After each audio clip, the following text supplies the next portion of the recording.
Take 4. Working with Alexander is the most pleasant, fun, open experience because he always allows life into the script or into the locations. Like the bowling alley, that was not a scripted location, but we saw this place and we knew we had to put it in here because it was so beautiful. So we changed a whole scene around this location. And he also wanted to show the owners of the place, Tom and Jerry, and he put them in the film as well. It is like a kid in the candy shop. He truly loves this, truly. And he's giddy, and sometimes in between takes, he'll be dancing and smiling or clapping his hands like, you know what I mean, a little kid. He's an amazingly good host, and he's even more of that. Like his love of every aspect of the thing, and for every person and every department and every extra and he learns everybody's names. He learns all the extras' names. And Ben, and what'd you say, you're Eric? Yeah, slightly behind him, okay? It's even more of that than there was before. It was lovely working with Paula in this one precisely because we had that history 18 years ago making Sideways. And some crew people commented to me about the few times I actually need to direct him, to tell him something, I could do so with a look or a grunt. Sometimes there's explicit communication, but oftentimes it's almost monosyllabic because they know each other so well. They'll be like, cut, you know, just more, a little of that, yeah. And you could maybe yes, and then not no, but more of the other thing, precisely. And action. I keep thinking about, is it different? He was a little bit more strict a long time ago about but he's less so now. Oh, Paul, sorry. Oh, no, it's cut. Oh, I'm so sorry. I'm so sorry. Back to 1, please. He's constantly asking my thoughts on Mary, and is this authentic? Does this ring true? Would she say this? Would she not say that? And that's rare. You get a personal call from him to invite you to be a part of his movie, and it's so classy. The biggest surprise for me was sort of how much agency he kind of allowed me in creating the role and the things I wanted to do. Brady learned how to smoke a joint.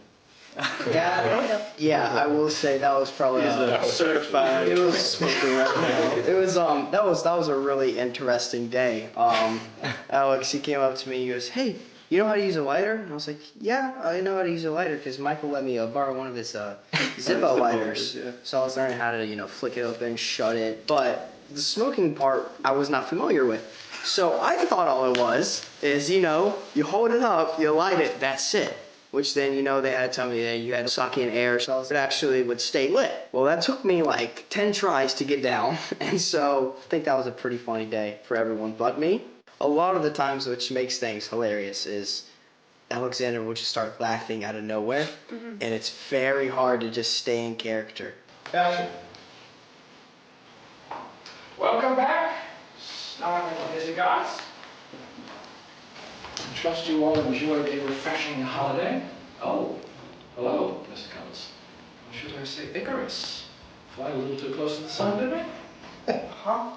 Yeah. All right. Now, along with your skiing and swimming, I hope you found time to enlighten yourselves on the Peloponnesian War and its implications for today. Just to check, we're going to start with a short pop quiz on reading, and then we'll take the final from last semester. Omnia exspinius praetestinum.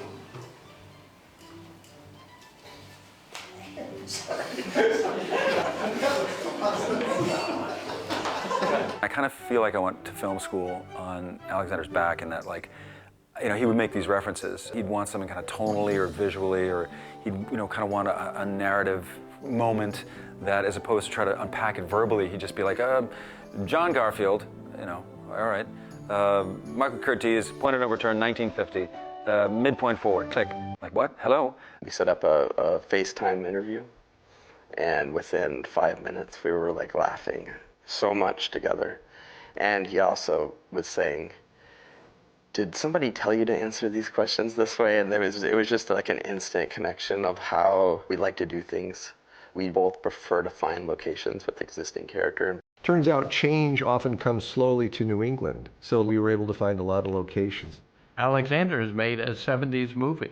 How it's presented, how it's shot. To create 1970, we start with a location that has period architecture, typically 1960 or earlier. And then from there, we start talking colors, tones, and then the details all come through set dressing for us, especially when we're building a character like Paul. There is a layer of neglect because Paul's stuck.